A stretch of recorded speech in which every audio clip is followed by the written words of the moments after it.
on, guys? Good morning. Welcome back to United View. Hope everyone is doing very well. A new week is upon us. The Premier League season is underway. We've seen every team but two play. There's going to be, of course, the Monday Night Football this evening. It's going to be Spurs versus Leicester. And how are we all feeling? How are we all feeling indeed? I'll tell you how I'm feeling at the moment.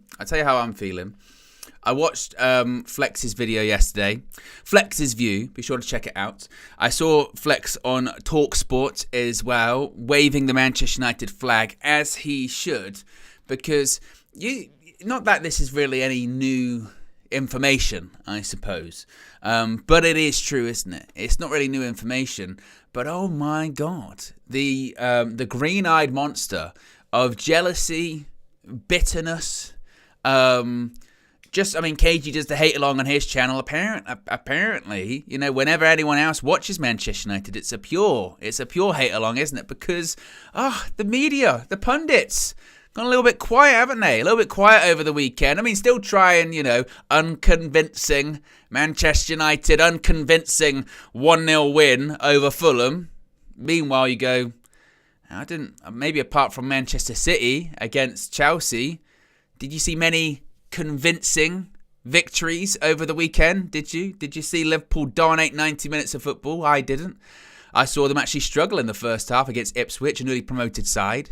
I saw Arsenal not be at their scintillating best as well. I also saw, by the way, I nearly tweeted this out, because before the game yesterday, I saw Pep Guardiola do his pre-match interview before the game at Stamford Bridge. And do you know what he said? He said, they were saying, you got players missing today, what you kind of expected. And he said, I don't really know what to expect, in all honesty. I mean, we're not completely at our best and ready yet because we've got players missing. But that's the same for every other team. And I sat there and went, wait a minute. I went, where's Don Robbie? I went, no, wait a minute. Wait. I went, well, excuse me, because apparently when Erik ten Hag said the exact same thing on Thursday, which was, we're not really ready. A lot of the teams are in a similar situation when it comes to this, because we've only had sort of 10 days and players aren't really back, and that's kind of the situation at the moment. Apparently, that was 48 hours worth of stories. That was 48 hours worth of media, wasn't it? Not ready. Erik said they weren't ready. Even before they against Dallo, they went, hey, your manager said they weren't ready. What's about that? But when Pep says it, very true. Very true. They're not ready. Haven't got players back at the moment. That's the case. It's very wise to say that, actually. You just go, I see you, and you. The media and the pundits, because they just hate us. They just can't stand Manchester United. They just cannot stand Manchester United. But when someone else says the exact same thing, very true. Very, very true. Very accurate, actually. And very wise. It's going to be difficult, because the players haven't come back just yet. And there's not total sort of fitness at the moment. Yeah. Very true. Oh my goodness me. So you know what we need to do? We need to stick together, guys, yeah? We need to stick together. That's what we need to do. And not listen to your Tim Sherwoods. Not listen to your whoever, really. Actually, there was, what's the show called? Yesterday, I forget what the show's called. Someone will let me know in the chat. There's a show on TalkSport in the morning. Henry Winter does it with another journalist, and I forget his name, and I forget what the show's called. Someone will let me know in the chat. And they got to United right at the end of the show, just as I was tuning in. And I really like Henry Winter. I think he's very level-headed, and I think he's very fair when it comes to Manchester United. And the other guy was like, we haven't really spoken about Manchester United. I mean, I think their fans, if it's not the title, then I think they should. I think they'll be disappointed. And Henry Winter was like, "You taking a piss? What?" He's like, "Wow, they've spent money, and the expectation always at Manchester United is to win the title." And Henry Winter was like, "I think if you ask any Man United fan, no one thinks we're going to win the league." Like, never. You went, "Oh, I disagree." It's like, What are you talking about? What are you on about? What are you on about? So, yes, stick together, folks. We'll stick together. We'll stay united. Big up to everyone. 3 points. We're undefeated thus far this season, and hopefully it continues. We've got Brighton at the weekend as well. Going to be a difficult one. Going to be a very difficult one indeed, isn't it? So, yes, but be sure to smash the like the button. Be sure to subscribe, bottom right-hand corner. Can see people in the chat. Here at the moment, I can see Joe Blackman, I can see Amanor, see Javid, who else can I see in there too? All Elite is in there as well, indeed. Lil Yo-Yo, Star-Lord, I can see everyone get involved. Kristen, everyone's in there. It's, yes, football is back upon us, isn't it, indeed? And Brighton will be a difficult one this weekend. They started very well under their new manager. They started Goodison, didn't they? But we did win at Brighton towards the end of last season, didn't we? Although it was a very strange game, wasn't it? It was a very strange game, that one. That was sort of, United weren't playing great and De Zerbi was leaving, and it was kind of like it was a weird one. But still, big game at the weekend, so I'm excited about that. But we are here for transfers. We are going to be here talking about Scott McTominay this morning. I did a little bit of a story last night, video here on the channel talking about how Fulham were back in the race, or certainly back to opening talks with Manchester United for Scott McTominay. There's been a few more developments when it comes to that, not just Fulham being in for the Scottish International, possibly Napoli as well, so we'll be chatting about that. Facundo Pellistri on his way out of Manchester United seemingly too, and anything else that happens whilst we're live. You never know what can happen whilst you're live. Usually a lot does happen while we're live, so indeed if anything else happens we'll discuss it, and there's just a lot of fallout to discuss, I think, from the weekend. Not necessarily just Manchester United stuff, but, referee, VAR, how we're all feeling about that, how we're just feeling in general. I think, Monday morning, after the weekend, and of course we started the Premier League season, didn't we? So it's been a bit longer for Manchester United, hasn't it? It's been a bit longer for Manchester United fans. So we're kind of all together just a bit like, how we've got a few days now to digest, so how are we all kind of feeling? So yes, there's plenty to get into this morning. We've already actually got a super chat here. Let me get that up on the screen. There you go. What'd you call it? Says these long defenses of Erik ten Hag isn't going to make him any better. He stunk it up himself. 8th best manager in the Premier League at the biggest club. There is no bias. Well, by the way, Ryan, first of all, I hope legitimately you are a sir, because it's difficult to be like, to be pontificating about how terrible a manager is if you've self-described yourself as a sir. But it's not even a long defense of Erik ten Hag. It's more just a case of Man United. This is the cold, hard facts of Friday. And this is the thing I can't really wrap my head around. And my only conclusion is it must just be people that hate. It must be just people that hate Manchester United, because you watch that game Friday. Objectively, Manchester United were the better team. Manchester United deserved to win that game. Manchester United could have won that game by what? 3 goals? 4 goals? With the amount of chances that we had. Bruno Fernandes had 2 one-on-ones. We had other chances too. And Fulham's best opportunity really was that 2-on-1 situation that Harry Maguire blocked out, right? Apart from that, I think there was a save from Onana first half from Tete, was about 20-25 yards. I think they had a cutback maybe in the second half, but Manchester United deserved to win that game. And the sort of forced narrative, and I really do mean it, forced narrative after the game with nothing has changed from last season. This was the mad one. It's exactly the same as Wolves. It's exactly the same as the opening game against Wolves last season. And you go, well, no, it wasn't, was it? Like it just wasn't.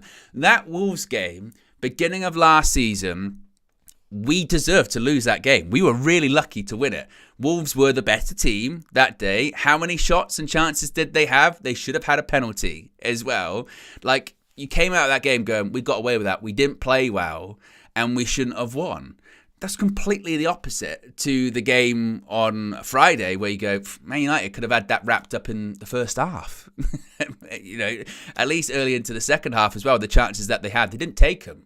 And that was the same against Man City the week prior. We could have won that game by a couple of goals. The chances we had, Marcus Rashford missed 2. Ahmad puts it across goal, should have shot, or Mason Mount should have been there to tap it in. Against Liverpool in pre-season, it was exactly the same. Could have been 3-0 up in about 10 minutes against Liverpool. So that's been a constant thread. So that was not the same. And it's not the same. And the only thing I can think of, again, is dwelling on the past. I think it's dwelling on the past that there is still, and I get it. I get there are people that still, they would have preferred that Erik ten Hag didn't stay and we'd have moved on and blah, blah, blah. But I would also say, we're in reality now. That's gone. Deal with it, basically. Deal with it. Support the team, support the players, support the manager. The season's barely underway. We don't know how the season is going to be playing out, and we already firmly established last season, when discussing the season prior, that was kind of off limits after a certain point, wasn't it? I remember last season with those that were really staunchly defending Erik ten Hag, and they were going third place in Carabao Cup, and it was no. It was the finger wagging, wasn't it? The finger wagging, no. That was last season. Can't talk about last season. Got to talk about this season. And now it's talking about last season again. Can't talk about this season. Funny how they move around. Funny how they switch up, isn't it? Last season, it's done. It's over. You know, Erik ten Hag, he's got his contract extended. New players are coming in. Ineos have got new people in the football leadership. It's over. That last season's gone. Can't change it. What we can change is this season. That's it. Sir Ryan also says, coulda, woulda, shoulda, didn't, sir. Well, I'm not really sure what that means. That's also the other thing as well I've noticed when it comes to this. When you push back with that kind of stuff and go, factually, Manchester United had higher XG. Manchester United had more chances. Manchester United should have won the game by whatever. You don't get responded by facts. You get responded with, well, coulda, shoulda. And that's when you know. That's when you know. You go, right, I get it now. I understand. Right, gotcha. That's the situation. Let's move on. Let's talk about Scott McTominay. So, as we spoke about a few minutes ago, with McTominay, this is what came out last night from Dharmesh Sheth from Sky Sports. He said that Fulham have reopened talks with Manchester United over signing Scott McTominay. Fulham, of course, had 2 bids rejected. They weren't expected to go back in for him unless United were willing to negotiate on an asking price. Fulham are now expected to make an improved offer if talks go positively, which you would think they would, considering they're going back in for him. But a bit more on this. This is quite interesting because Alfredo Padula, Italian-based journalist, he was certainly one that was all over when Manchester United signed Rasmus Højlund last season from Atalanta. He is saying that Napoli are competing with Fulham and another club for Scott McTominay. So this is very much a bidding race, a bidding war, whatever you want to call it. And McTominay is seemingly a priority for new Napoli head coach Antonio Conte. Now, as far as some statements from Napoli, the director has said, because they went actually after Billy Gilmour as well earlier this summer, very obsessed with Scottish midfielders. We need a Scottish midfielder. They have said, McTominay and Gilmour are very good players, but they're not our players, so no comment. Full focus on the game, and then we will focus again on transfers. It's also been reported from outlets in Italy last night saying that Scott McTominay has agreed personal terms with Napoli. However, the Italian side cannot afford the €30 million requested by Manchester United unless they sell Victor Osimhen. Now, this Osimhen thing is linked to a move to Chelsea. Fabrizio Romano suggesting pretty much the same thing. If Napoli don't sell Victor Osimhen, the signing of Scott McTominay will be complicated. So, this one is really, really interesting, and it is starting to sort of heat up a little bit, isn't it? So I think that €30 million price tag is around what's been reported before, which is around sort of 25 million quid, isn't it? And it's been reported for the longest time. That's the number that Manchester United are willing to begin doing business on. So 25 million, probably looking for sort of a 30 million total package, something like that. But 25 million certainly would be a sort of a starting point. And it's perfect timing, isn't it? I mean, absolutely perfect timing. And it's not just one club. You've got a Premier League club like Fulham and that could be more likely to do the deal in terms of financially with what Man United are looking for, because we just know Premier League clubs, they just have more money than clubs that are based in European leagues, and they have been active already in the transfer market. I think we avoided a kind of horror scenario, didn't we, with that one? Because there was like this feeling or possibility that we would sell McTominay to Fulham. He would make his debut against Manchester United at Old Trafford and score, or something like that. And it was like, oh my goodness, that can't happen. And funnily enough, of course, not only did he come on Friday, but he was right next to Joshua Zirkzee, wasn't he, when Zirkzee scored the winner? So much so that when it first happened, you wanted to McTominay score that. It's kind of the same. He does that a lot with Højlund. Have you noticed that? When a ball comes in the box, and like last season, when he would score some of those winners, Højlund would be right there. They'd be right next to each other. And because they're both tall, blonde, you would go, I have no idea who scored. Who scored that one? And it was McTominay in some of those instances. But when it comes to this one, I spoke about it last night. I think if this goes the way that it looked like it could go, then I think the football leadership team at Manchester United may have pulled an absolute blinder here, because yet again, it will be another instance of strong but firm negotiating and getting what they wanted and getting the price that they were looking for. It's no longer a coincidence, is it? It's no longer a coincidence that this keeps happening. You look at some of our incomings, you look at some of the outgoings as well, which is we will stay firm. The price you are asking of us is either too high, or the price you want to get the player from us is too low. We will sit here. We will wait. We know that you will come back. We know you will reduce your demands or come to our demands, and we'll get it done. And they keep doing it. They keep doing it. I mean, beginning with, I always go back to the Dan Ashworth one, because I think still that is just brilliant. I mean, it is brilliant negotiating. You've got a team like Newcastle who are still salty about it to this day. That, they to the point they try and make stuff up about it as well. They wanted 20 million pounds for Dan Ashworth. That's what we want. In reality, what did they get? They got close to the fee that they paid for him a couple of years ago to Brighton, which is around sort of 3.54 million pounds, something like that. Not 10 that was put out there, not 20 that they wanted. It was around that kind of figure. And they stayed and they waited. Remember, Dan Ashworth wasn't even going to be involved in this transfer window. He's not going to be involved. Not till 2025. Not going to happen, is it? He's taken pictures with De Ligt and Mazraoui last week. He's taken pictures with Bruno Fernandes last week. He's very involved at the moment. He's got a office right next door to Erik ten Hag at Carrington. They're working every single day together to improve Manchester United. But he wasn't going to start till 2025 unless we gave him £20 million. Not bad negotiating. You look at the Joshua Zirkzee one as well. Could have paid the release clause, but it would have had to been all the money up front. Let's go a little bit higher. Let's negotiate, and we'll pay it across a longer period of time. Gives us more financial ability to maneuver, doesn't it? Not too bad. When it comes to the Bayern Munich one as well, remember, I completely slowed down. Gap in valuation. It's going to be off. United are going to walk away. Remember that couple of days there? Going to walk away from De Ligt. It's not going to happen. Made his debut on Friday, first game of the Premier League season. Not bad. And for the price that Manchester United wanted. Bear in mind again, I saw Flex say this on TalkSport too, and it's absolutely true. You saw Mazraoui, yeah? Mazraoui, a contender for man of the match on Friday. How much did we sign him for? Like 15 million quid?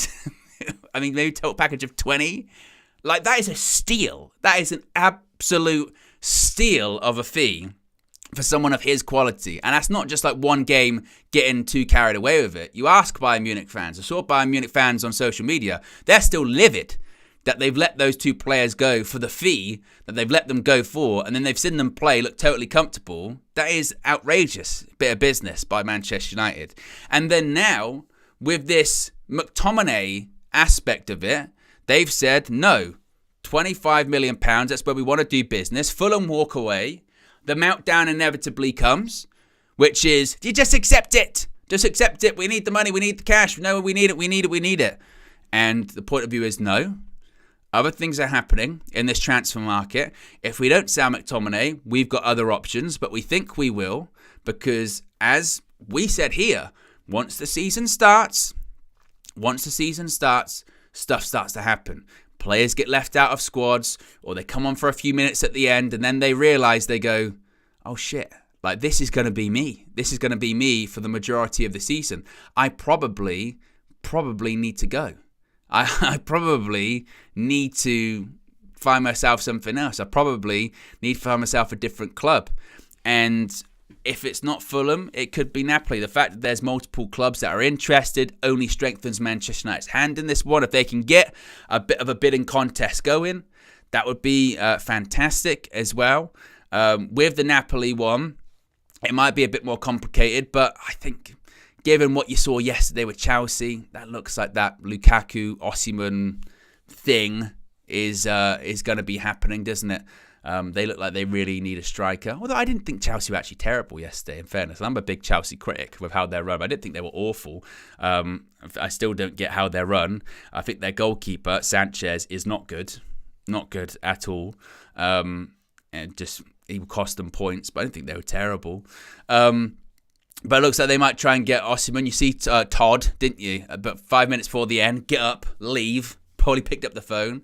And if that deal does get done, then McTominay could be a real viable option for them to sign. And it could be around that sort of £25 million mark that United are looking for, or he goes to Fulham. I mean, I suppose what you could say with which one would make more sense, I suppose on the sort of pure footballing side of things, you would probably think go to Napoli, big club. Serie A champions a couple of years ago. Last season had a horrible season. A lot's changed there in the space of like a year or so.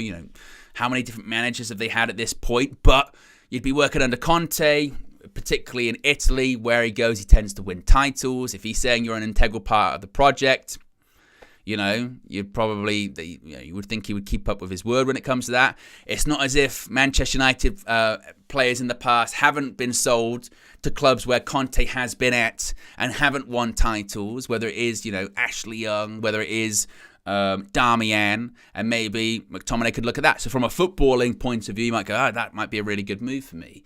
Or, he stays in England, goes to Fulham. Fulham actually might be able to be closer to matching his wages, let's face it, because they're a Premier League club. But, you're not going to be playing necessarily at the level that you would be playing if you were playing under Conte at Napoli. But he's got certainly options there, and Manchester United have options there. And if they can get that deal done, £25 million, maybe a few add-ons, it's pure profit from a PSR perspective, and that can go straight in to the KG fabled war kitty for Manuel Ugarte, and possibly that could be what United need to get that done. I mean, it'd be interesting to know just how much money United do actually have left, if anything. They've been walking a tightrope when it comes to PSR and FFP, not necessarily just this season. This is nothing new with United. Man United have been walking that tightrope when it comes to that for, 3 years, 4 years? I mean, there was the story last week, wasn't there, about, was it the special dispensation that they got from the Premier League coming out of COVID? So we know that Manchester United are close with that, and we know that we need to sell to buy. But there could be some significant outgoings, couldn't there, in the next couple of weeks? I mean, McTominay being one. Of course, Sancho wasn't involved on Friday. I know that Ten Hag said he had an ear infection in the week, but then also said, could have played, couldn't played. I think, with the rumours and the stories that, there are options for Sancho to leave, and the fact that then he doesn't play on Friday, you do start to put two and two together, don't you, and go, that one might actually have legs to it. So if you do sell McTominay, you do sell Sancho, Pellistri, it all adds up. That's enough, probably, you would think, to get an Ugarte and hopefully get a left back as well, because my goodness me, we desperately still need a left back, in my opinion. I mean, I know that Dalot played there, but I'm still hoping for that, more natural left-footed, left-sided player, whilst, We'll wait for Luke Shaw and Malacia to come back, and then, of course, inevitably for Luke Shaw probably to get injured again at some point. But it's certainly, I think, positive when it comes to some of these outgoings. And as we've said, with 11 days left of this window, you're going to see stuff really, really start to speed up. I mean, to be fair, the last week, not just at Manchester United, because of course I know I know that we've signed 2 players in the last 7 days, but just across the board, we are starting to see, aren't we, stuff speed up in this window. It had been a fairly slow one, but now we're getting to the start of the season, people being left out, slow starts, maybe not the best starts, what have you, injuries to certain players. Clubs are now starting to be like, right, we need to maybe we do bring in this player, maybe we do get rid of that player, maybe we do get a bit more forceful with some of the exits that we're trying to do as well. Or maybe we try and do all that. We've got nearly 1,700 people watching, which is fantastic. By the way, guys, we're only 6 likes away from 400. Let's see if we can get it to 500 halfway through the show. That would be fantastic. So if you haven't already, click the like button. Be sure to subscribe as well. You can see there, top right-hand corner. What's that? That's just over 250 away from 175,000. Then that would be just 25,000 to go until 200. I tell you what. Road to 200k, that's well on, isn't it? That is well on. That is flying up. I think it was just the other day. We were saying 170,000. I swear that was just the other day. So, if you haven't already, be sure to subscribe, bottom right-hand corner. Road to 200k. Flex will have to start looking at venues soon, won't he? We'll have another party. Oh, my goodness. Terrific stuff. So, yes, that's the latest when it comes to Scott McTominay and a possible exit for him. What are people saying here in the chat as well? Ninth Earth says, is it true Manchester United want Ivan Toney? I don't think so. Certainly, it seems like all of the reporting from, I think Florian Plettenberg said it, yesterday, day before last. He said that Manchester United not interested in Ivan Toney. I think that's part of the problem, in all honesty, with him. It's looks like it's just Saudi. Was it Al Hilal who are interested in him? I think they've already put a bid in that's been rejected by Brentford. Of course, he was left out yesterday for Brentford in their victory over Crystal Palace. And I think part of the problem with Toney this summer is just that there hasn't really been that concrete interest from really any Premier League clubs, which is somewhat surprising considering he's got a year left on his contract. But from a Man United perspective, no. I mean, we've just signed a striker. We've got 2 now. Ironically enough, the system we're playing at the moment is kind of striker-less. That will probably change once the strikers come back. But I think looking at the setup at the moment, you could make, and I know you could say, but we're missing chances. So surely that means you need a striker, but it's not as if we don't have them. It's not as if we don't have them or anything like that. So I don't think that one's going to happen. I think really 2 things will happen, in all honesty. I think it'll either go to Saudi, which I'm just not sure if I can see him doing that. I mean, I know obviously, look, there's a huge financial incentive there, but I think if he really wanted to get the move, because in his mind, he'll have a place that would be his first choice. Everyone would. And I don't know, I'm just sort of like, well, maybe he does just sit out this year. Maybe he just goes, I'll see out my contract then and I'll go on a free, because then I can go anywhere I want. I mean, because Ivan Toney on a free next year, I think most Premier League clubs will have a go at that. They'll be like, oh, of course, why would you not bring him in for a free? But Brentford will still want the money. And also, does he want to, say, hurt Brentford, but does he want to leave them where he's like, I left him with a free and they didn't really make any money and they could have really done with the money? Like, you know what I mean? Would he really do that? So that's kind of the dilemma. But as far as in this window, really don't see, Ivan Toney going to Manchester United. Of course, anything's possible. Again, you never know with long-term injuries or sudden changes. But I just don't know if I don't think I see that one. I think Manchester United do make signings between now and the end of the window. But as I said, I think it's midfielder, fullback, and then maybe even another midfielder, in all honesty. We still need more. I mean, I know that Casemiro was really impressive on Friday, and he played very well actually in the Community Shield too, but we still need more in there. We still need more. And also, there's going to be midfield departures, right? I mean, we're saying that. McTominay could go. Eriksen still could go. There's 2 midfielders out. You still need strength and depth. So I think that the positions that go in will probably be a striker and a midfielder and a fullback. Striker, I don't think happens. I don't think that one indeed happens. Speaking of some other more outgoings, Facundo Pellistri. Looks to be on his way out of Manchester United. Fabrizio Romano tweeted this morning that Panathinaikos are prepared to close the deal to sign Facundo Pellistri this week. Almost there. It's a permanent transfer from Manchester United, as exclusively revealed yesterday. One key factor, the Panathinaikos manager, Alonso, is pushing to have Pellistri. Now, let me just double check here. See what Romano said about a possible price, if he mentioned this. Let's just have a double check, because I don't know if he said any price, or there have been some numbers floated around when it comes to that. I mean, of course, it's not going to be super high or anything like that. No, he still not said anything like that. He just said that they're in negotiations. So we'll see when it comes to that. Again, won't be massively high, but it all counts. And also, I think as well, I think that you'd probably be looking at some form of like a sell-on clause or something too, I would think, which United have been kind of baking into a lot of the deals that we have been doing. I mean, how much we signed for Facundo for? Was it like 16 million?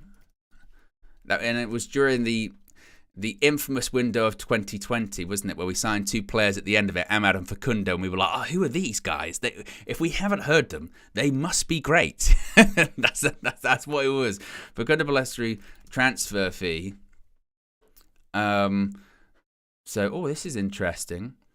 So this comes from The Athletic, talking about this deal, this Panathinaikos deal for Facundo Pellistri.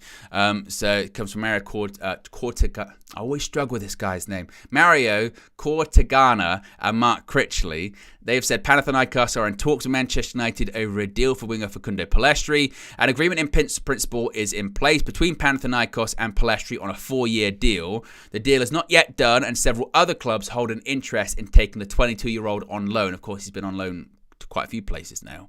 United would favour selling Pellistri as opposed to another loan deal, and are holding out for a fee in the region of 10 million euros. That's around 8 million quid, 8.5 million pounds, something like that.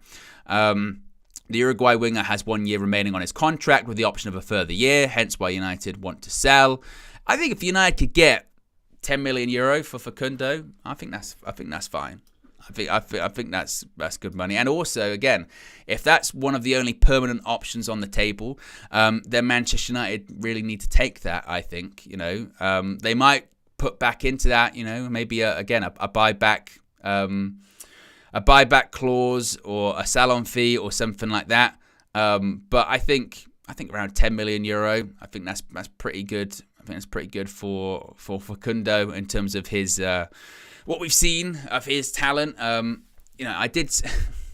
What's quite fun, and I would recommend you guys do this. By the way, when you go on like Twitter or whatever, the day after a game, but it's not been 24 hours since the game actually happened. So your timeline is filled with a lot of these tweets from during the game. And you see some pretty horrific takes. Some pretty horrific takes that were said at the time. And then something happens in the game and you go, that aged terribly. that aged awfully. And I remember 2 weeks ago when Facundo came on in the Community Shield for like a 5-10 minute period, for whatever reason, and I don't know why, but for whatever reason, there was this wave of, I tell you what, Facundo Pellistri, he could be an answer to a fullback. He could be the answer for us at fullback. And I'm surprised that was even a thing anyway, because watching the game, immediately he looked uncomfortable. I mean, what is the standard that we're looking at here? Because he came on and City went, there's a winger playing at fullback, let's target him. He sort of did okay. Where's Lee Judges when you need him again? He, done okay, but struggled at certain points. Definitely struggled at certain points, and it was sort of got through it. And then that led to, hey, I tell you what, he's the answer, fullback. He's the answer at fullback. And then, of course, 5-10 minutes later, I wouldn't say he's at fault for the goal, because I don't think anyone goes, that's your fault for the goal, Facundo. It was just like, there's a right winger playing at right back. Like, of course he's going to struggle. Of course he's going to get beaten at the back post by a header. Like, that's inevitable. It's a bit like that in pre-season with, was it Scanlon? Was the same. But I was stunned to see that, and that wasn't even like, oh, because it's aged poorly. I was just stunned that was said anyway. That he's the answer for us at right back. I thought, how desperate are we for things to succeed with that? Because he never was in that game. He was put there because we didn't have a fullback, and people had to come off. So it was like, yeah. But I tell you what, he might be the answer for us at fullback. Sorry. Really? that's kind of wild. So yeah, and then as far as his United career, it's very difficult to judge. Barely played for Manchester United. I think, was it a couple of seasons ago?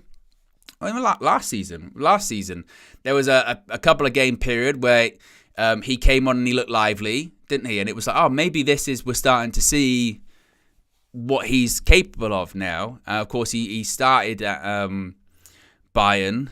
At the Allianz, and before the game, Erik ten Hag said Alphonso Davies wasn't a very good defender, and he went, I think you might have riled him up there a bit, Eric, and he largely sort of kept him in his pocket for the majority of the game.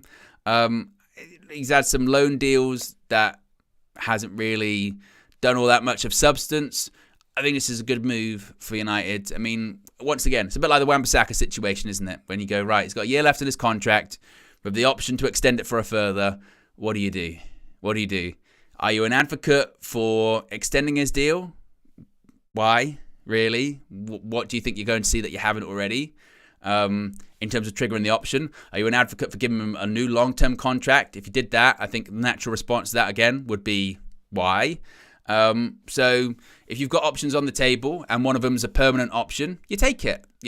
And if you can get a good fee, 10 million euros, decent fee. And also, critically, and I would hope United do this, just protect yourself when it comes to it. Get a buyback clause, get a salon fee or what have you, just in case if he does blow up in the future and turns into the potential that maybe some thought he would have, then you can always bring him back, or you can always profit off that in the first place. So I expect if he's already agreed a 4-year contract and Panathinaikos are willing to give that money, then you do it. As I mentioned, it all goes into money that we need to get some of these players through the door in the remainder of this in this window, particularly that midfielder and that fullback, which we so desperately need.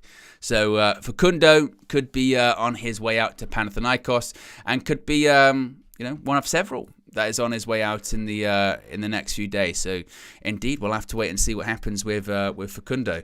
We've got over 1,700 people watching. We did hit 500 likes, which is fantastic. So if you haven't already, let's see if we can get it to 750. That would be mad for a solo stream. That would be fantastic. And if you haven't already, subscribe as well. Look at that top right hand corner, 742.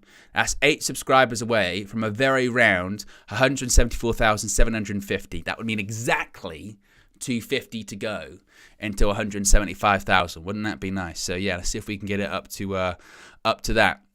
A couple other things I did want to talk about. I wanted to talk about how everybody's feeling about refereeing and VAR, and I can already hear the groans and the moans.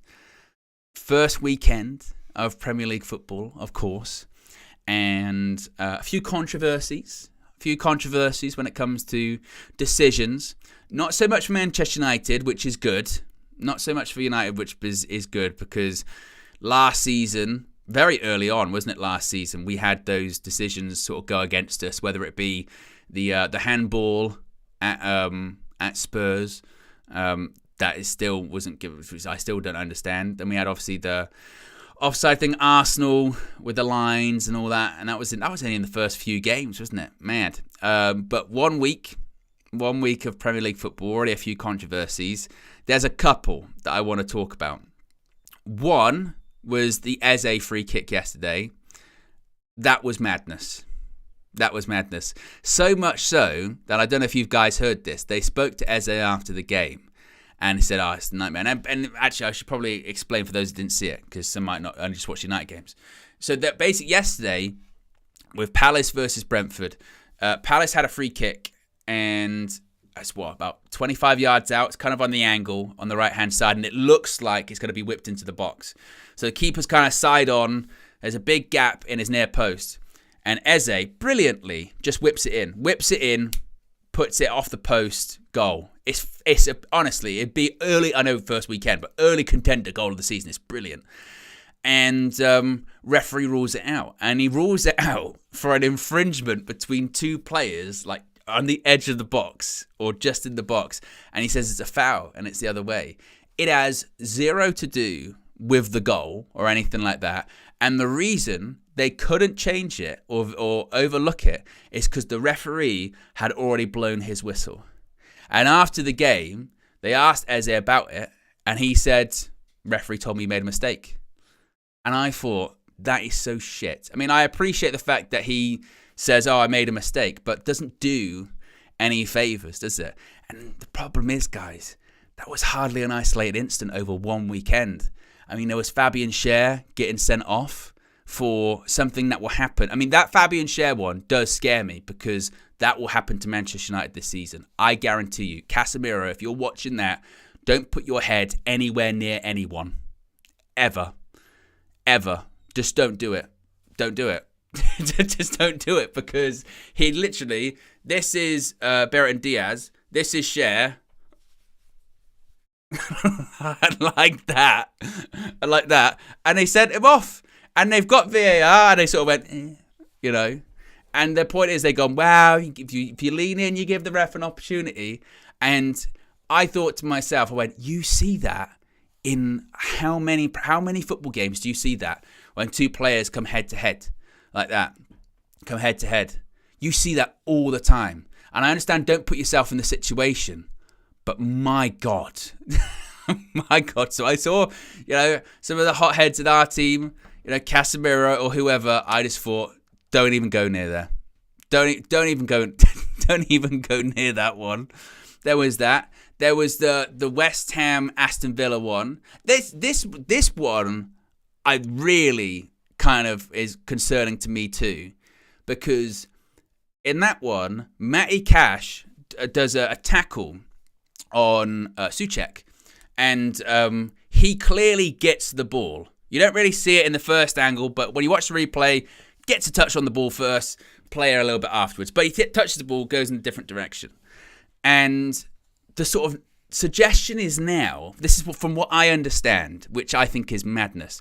The suggestion from what I understand now is that they are willing to overlook bad decisions or incorrect decisions on the pitch because they want to strengthen the integrity of the referee's original decision, even though that was the wrong call.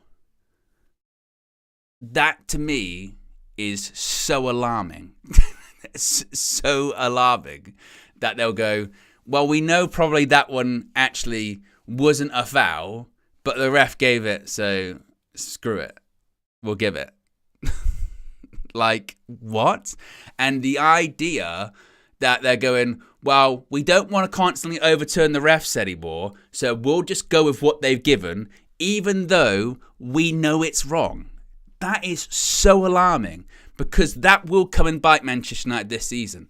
There will be instances on the pitch where bad decisions have been given against us, and VAR look at it. They know it's wrong. They know the decision the referee has made is wrong, but they go, we don't want to overturn the referees too much. We want to strengthen their integrity. So you know what? We'll keep it. That's a wrong decision. Play on. You go, what? What's the point in having it then? What is the point in having it where you're basically just justifying bad decisions, bad calls for the sake of it? Just for the sake of it. And the thing that annoys me even more of it is that probably in 3 or 4 weeks' time, they'll change their minds again. Like the threshold for what is clear and obvious and whatever, that's what they'll do again. They'll do it again because they do this at the beginning of every season. They have these weird, these weird rules they try and enforce. Remember last season? Only one coach could be in the technical area. The other one has to be at the back. And they go like this all the way through. Or this season, what we're going to do, we're going to add on a bunch of injury time. Beginning of this season, we don't want to add on that much injury time. We don't want to do that. That's not what we want to do. And they just do it for like 3 weeks. And you have the early few weeks just littered with these bizarre decisions on new rules or tweaks in the rules that they then go back to and change again. It's so just nonsense. And semi-automated offside, of course, cannot get here soon enough. I think the suggestion is that it's going to be available and ready after the first international break, I think, is the suggestion. It can't come soon enough because, once again, I don't know if there was a couple of decisions, wasn't there, with offsides at the weekend, with the moment that they get those camera angles out and you realise it's not across the line, it's like an angled across the line. They're getting those lines down. I don't know about you, I just don't trust them anymore. I don't. I trust the technology, but I don't trust the people that are using the technology. And that's the problem, isn't it? You've got inept people on the pitch, and you've got the same inept people in Stockley Park working computers that they can't use the equipment. so we can't. So the quicker that gets in, the less sort of stress I will have when it comes to any offside decision, because now, any time there is an offside call, I don't trust the outcome. Like, it will say onside, offside, and I'll be like, was it though? Was it actually? Because I'll find out later on that it probably wasn't. And it's very fast, it's done. And honestly, I'm at the stage now, I mentioned this towards the end of last season when there was the whole referendum on technology and VAR. My thought process is I'm not an advocate for just getting rid of technology altogether, because I do think there are positives to it. But I think with things that are subjective, like penalties, like red cards, or what have you, I just think why bother at this point, in all honesty. I think stuff that is, you cannot dispute it, offsides, basically, or if it's over the line with goal line technology, and that stuff can be done instantly. You know instantly now if the ball's over the line or not. Check the watch. I mean, I know there was like 1 or 2 instances where it didn't work, but on the whole, it's very much accurate, isn't it? So we know it's over the line. Check the watch, done. Be the same with offsides. Oh, offside, semi-automated, done. Quickly, finish. Anything else? Because it's still subjective, and they still can't get it right. So you know what? I'd rather them just be like, all right, fine, whatever. If it's a penalty, yeah, let's go for a penalty. You know, because it's just ultimately, what does it add up to? Just a giant waste of time. Ultimately, that's what it ends up in, just a waste of time.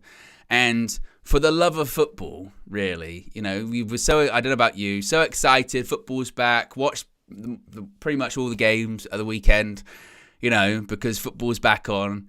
And then after every game, you're still talking about some of these, you know, decisions. I mean, to be honest with you, that was what was quite unique about the United game, wasn't it? I can't really think of, was there anything really that controversial when it comes to any of the sort of United, the United Fulham game? I don't think so.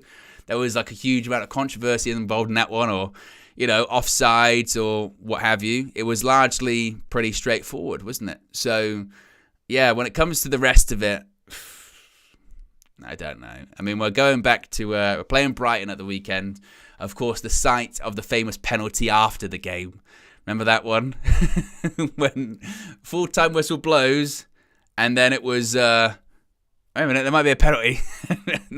And then we had the penalty after the game, which was, that was bad. I mean, that was COVID time, wasn't it? Peak COVID. Just insane. Hopefully that's not a similarity at the weekend.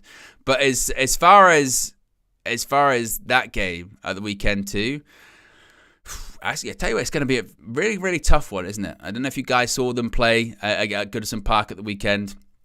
Did play very well. It is very remarkable, isn't it? Just how efficiently and well Brighton are run. I mean, I know, again, it's one game, so we'll see how it works out. But they lose players, they lose managers, and they don't care. they just bring in more players that you probably haven't really heard of before, and you go, they're good. Like then a few weeks later, you go, they're good, or they bring in new managers, you go, they're good.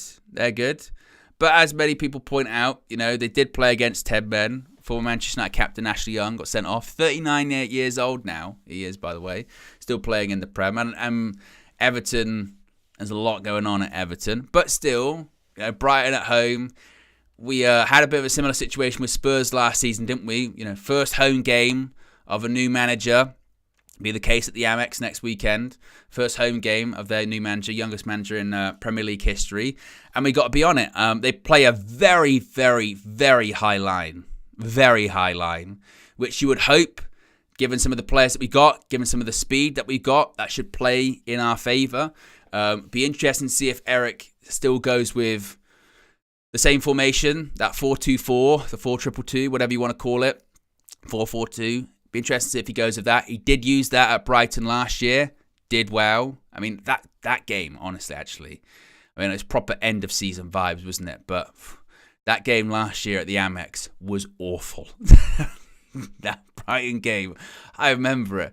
Like, I think, what did we win it in the end? Was it 2-0? We won it in the end. But it was such a bad game to watch. It was truly two teams at the end of the season. One in like De Zerbi, he knows he's going. Man United, all of their focus is on is the FA Cup final, and it was terrible. It won't be the same next weekend, obviously. But I'd love for us to get a result in that game, and just like that's a bit, I say a statement, but that is a bit of a like early result. We go, I tell you what, United beat Brighton away. That ain't bad. That's all right. I mean, it won't matter. Media will spin it. Lucky, nothing's changed. Fluky Manchester United. That was the other one, wasn't it? Man United fluked past Fulham on Friday. Not a bad fluke, was it? When you should have been 3 or 4-0 up.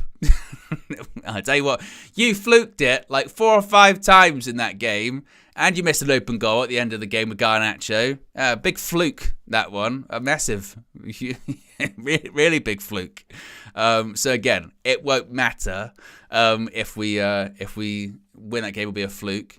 But you would also be looking at players like De Ligt and Mazraoui, of course, would have had an extra week in training, so maybe De Ligt does start, although Harry Maguire did play very well on Friday. So it'll be interesting to see what Eric does do with that. Be interesting to see if there's any possibility of more players being involved. We know United move quick. I mean, that's the other thing, isn't it? You have to remember, like, that De Ligt Mazraoui one, the deal, I know that it was rumbling for ages, like, and what have you, but it did to an extent come out of nowhere, didn't it, on the Saturday of the Community Shield, because I was live. I remember live doing it, and David Ornstein just tweeted like, "Fee agreed," and then within like 30 minutes, there was "Here we go" on both players. And I was like, wow, that they suddenly agreed that fee. That was fast. So I don't think we can rule out the possibility that one of these days this week, just out of nowhere, we do get a David Ornstein go, yeah, fee's been agreed for Ugarte. Done. Like, that's it. And then you get, here we go. I don't think we can rule that out at all. I don't think we can say here on Monday, 19th of August, that come the end of the week, we don't have a here we go on Ugarte. Because we've seen how quickly these things actually can happen.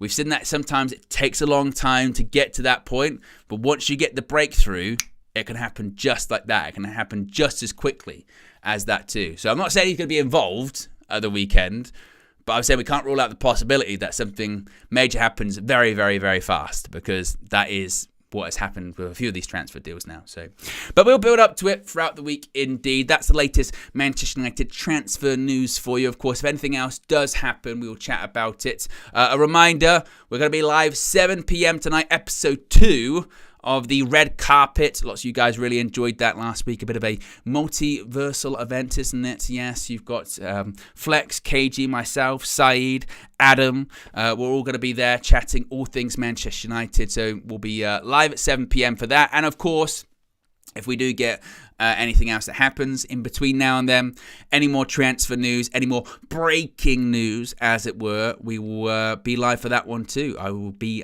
here. I will be here to bring it to you. So yes, I think I caught up with all of the super chats. Indeed, I am. If you haven't already clicked the like button, you can see top right hand corner, just 2 subscribers away from 174,750. That would mean a perfect 250. Into 175,000. So yes, big up to everyone. Appreciate everyone tuning in, getting involved in the chat, sending your super chats in, sending your members chats in, just getting involved, subscribing. You guys are the best. And I'll be back later on. Peace.